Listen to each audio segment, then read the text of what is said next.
Hi everyone, this is Janardan and welcome to JK Adhigam classes.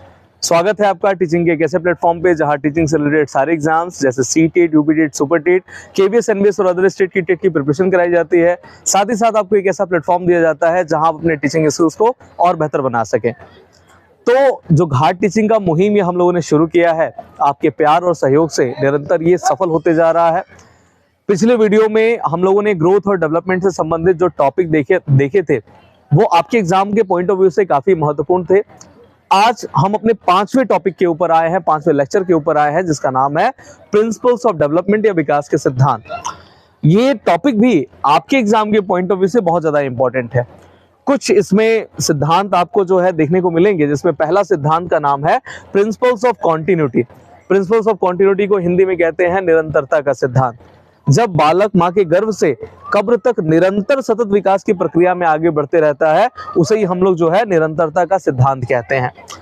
दूसरे सिद्धांत की अगर हम बात करें तो प्रिंसिपल्स ऑफ प्रेडिक्शन या अनुमान या भविष्यवाणी का सिद्धांत कहते हैं। इस सिद्धांत को समझाने से पहले एक छोटी सी कहानी मैं आपको बताना चाहता हूं।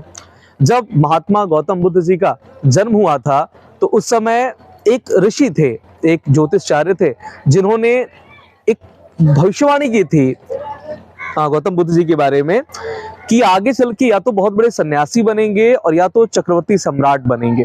और फिर जो है जब वो इस बात को कह रहे थे तो उनकी आंखों से जो है आंसू गिरना शुरू हो जाते हैं। सिद्धार्थ के पिताजी ने पूछा उनसे कि क्या बात है जिसकी वजह से आप रो रहे हैं। तो वो कहते हैं कि देखिए, इस बालक के आगे चल के सन्यासी बनने की प्रबल संभावना है, और ये जब अपने ईश्वरत्व के रूप में होगा ना, उस समय तक मैं जीवित नहीं रहूंगा। इसी वजह से मैं रो रहा हूं कि मैं कितना अभागा हूं कि जब एक ईश्वरत्व का रूप ये धारण करेंगे उस समय तक मेरा जीवन नहीं बचेगा। कहने का मतलब ये हुआ कि पहले के जमाने में लोग जो है बच्चे के हाव भाव को देख के, उसके लक्षणों को देख के, उसके शारीरिक और मानसिक लक्षणों को देख के जो है उसके भावी भविष्य में वो कहाँ बच्चा होगा इसकी भविष्यवाणी या अनुमान लगा लेते थे। आप लोगों ने एक मुहावरा सुना होगा कि पूत के पांव पालने में दिखने लगते हैं। ये मुहावरा कहीं ना कहीं प्रिंसिपल्स ऑफ प्रेडिक्शन से ही मिलता जुलता है। प्रिंसिपल्स ऑफ प्रेडिक्शन का मतलब ये हुआ कि बच्चे का जो भविष्य है ना, वो पहले ही जो है आप अनुमान लगा सकते हैं, उसकी भविष्यवाणी कर सकते हैं। अब बढ़ जाते हैं हम लोग तीसरे सिद्धांत की तरफ, जिसका नाम है प्रिंसिपल्स ऑफ स्पाइरल या सर्पिलाकार या वर्तुलाकार का सिद्धांत। सामान्यतः इस सिद्धांत के अनुसार ये बात कहा गया है कि जो बालक का विकास है वो निरंतर ना हो के कैसे होगा, सर्पिलाकार की तरह होगा। आप लोग स्पाइरल कॉपी लेते हैं, उस स्पाइरल कॉपी में देखिए वो जो स्पाइरल बना होता है ना, वो कैसे होता है, वो आगे पीछे आगे पीछे आगे पीछे इस तरीके से जो है उसका स्वरूप होता है। ये सिद्धांत भी यही कहता है कि जो बालक का विकास वो निरंतर ना हो के आगे पीछे चलता रहता है। अब आइए चौथे जो है अपने सिद्धांत की तरफ बढ़ते हैं, जिसका नाम है प्रिंसिपल्स ऑफ इंटर रिलेशन या अंतः संबंध का सिद्धांत। पिछली कक्षा में मैंने आप लोगों से चर्चा किया था कि जब भी एक बालक इस धरती पे जन्म लेगा और आप उसके ओवरऑल डेवलपमेंट के बारे में सोचेंगे तो सामान्यतः 4 आयामों पे उस बालक का विकास होना सुनिश्चित होना चाहिए। पहला वो आयाम है शारीरिक विकास, दूसरा है संज्ञानात्मक विकास, तीसरा संवेगात्मक विकास और चौथा जो है वो सामाजिक विकास। अंतः संबंध का सिद्धांत कहता है कि इन चारों आयामों में से किसी भी एक आयाम में समस्या अगर उत्पन्न होगी या वो विकास जो है वो आयाम उसमें विकास कम होगा तो जो अन्य 3 आयाम है वो स्वतः प्रभावित हो जाएंगे। उदाहरण के रूप में अगर किसी बालक का शारीरिक विकास जो है वो कमजोर रहता है तो जो 3 और अन्य विकास के आयाम हैं, संज्ञानात्मक, संवेगात्मक और सामाजिक, वो भी स्वतः प्रभावित हो जाएंगे। ये है आपका प्रिंसिपल्स ऑफ इंटररिलेशन या अंतः संबंध का सिद्धांत। अब एक और महत्वपूर्ण सिद्धांत जो अक्सर आपको एग्जाम में देखने को मिलता है, अभी पीछे जो रीट हुआ था उसमें भी इससे प्रश्न आपको देखने को मिले थे। सिद्धांत का नाम है प्रिंसिपल्स ऑफ डायरेक्शन या दिशा का सिद्धांत। और इस दिशा के सिद्धांत में 2 प्रकार की विचारधाराएं हैं। एक है सेफेलोकॉर्डल। सेफेलोकॉर्डल को हिंदी में मस्तकाधोमुखी या सिरोपदोन्मुखी कहते हैं, या कहीं कहीं पे इसको सिरस्थ भी लिखा जाता है। इसका मतलब क्या हुआ कि जब मां के गर्भ में बालक जब एक भ्रूण का रूप लेता है ना, तो सबसे पहले उस भ्रूण के बाद बच्चे के सिर का विकास होता है और फिर धीरे धीरे नीचे के धड़ और पैर का विकास होगा। जैसा कि आप इस फिगर में देख भी रहे होंगे कि सिर से पैर की तरफ जो चलने वाली विकास की दिशा है या प्रक्रिया है, उसे हम लोग क्या कहते हैं, सेफेलोकॉर्डल के नाम से जानते हैं। अब दिशा के इस सिद्धांत में जो दूसरा महत्वपूर्ण पक्ष है उसका नाम है प्रॉक्सिमो डिस्टल या निकट दूर विकास। अब प्रॉक्सिमो डिस्टल का मतलब क्या हुआ, इसमें या तो हृदय को या तो रीढ़ की हड्डी को केंद्र मानते हैं, और हृदय को या रीढ़ की हड्डी को केंद्र मान के जब उसके बाहरी आवरण की तरफ विकास हो रहा हो, बालक के बाहरी आवरण की तरफ विकास हो रहा हो, उसे हम लोग प्रॉक्सिमो डिस्टल या निकट दूर विकास कहते हैं। तो ये थे आपके विकास के सिद्धांत में 5 महत्वपूर्ण सिद्धांत जो आपको अलग अलग एग्जाम्स में देखने को मिल जाते हैं। अभी नेक्स्ट स्लाइड में कुछ और भी सिद्धांत रह गए हैं जो हम लोग देखेंगे। अब आइए विकास के सिद्धांतों के क्रम में हम छठवां सिद्धांत देखते हैं जिसका नाम है प्रिंसिपल्स ऑफ मोटर डेवलपमेंट या गामक विकास का सिद्धांत। इसके पहले आप लोगों ने 5 विकास के सिद्धांत देख लिए थे। गामक विकास का जो सिद्धांत है वो कहता है कि सबसे पहले बालक के जन्म के बाद बालक अपने शरीर के बड़े मांसपेशियों में संतुलन स्थापित करेगा।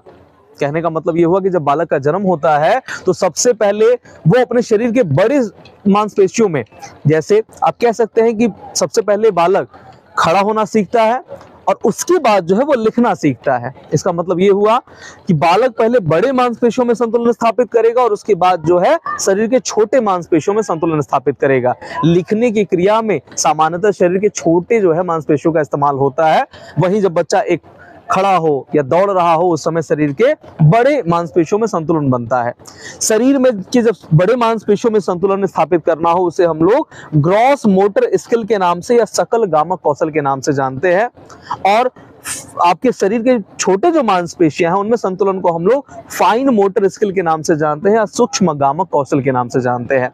सामान्यतः गामक विकास के सिद्धांत में सबसे पहले ग्रॉस मोटर स्किल डेवलप होगा बच्चे के अंदर, बड़े मांसपेशियों में संतुलन आएगा, उसके बाद फाइन मोटर स्किल डेवलप होगा, मतलब छोटे मांसपेशियों में संतुलन आएगा, और यही जो है इसका सिद्धांत कहता है। अब बढ़ जाते हैं हम लोग 7वें सिद्धांत की तरफ जिसका नाम है प्रिंसिपल्स ऑफ इंटीग्रेशन या एकीकरण का सिद्धांत। हमेशा एकीकरण के सिद्धांत में और गामक विकास के सिद्धांत में बच्चे कंफ्यूज हो जाते हैं।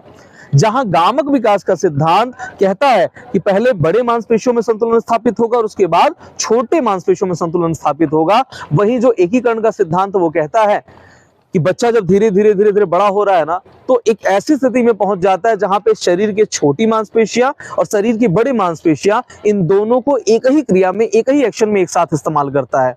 जैसे अगर मान लीजिए बालक बड़ा हो गया और वो बॉलिंग कर रहा हो, क्रिकेट खेलने के दौरान वो बॉलिंग कर रहा हो, तो जब वो रनिंग करता है ना तो सामान्यतः वो शरीर के बड़े मांसपेशियों में संतुलन स्थापित कर रहा होता है, और जब वो बॉल को पकड़ के जब फेंकता है, जब उंगलियों का इस्तेमाल करके वो जब फेंकता है बॉल को ना, तो वहां पे वो अपने फाइन मोटर का इस्तेमाल कर रहा होता है।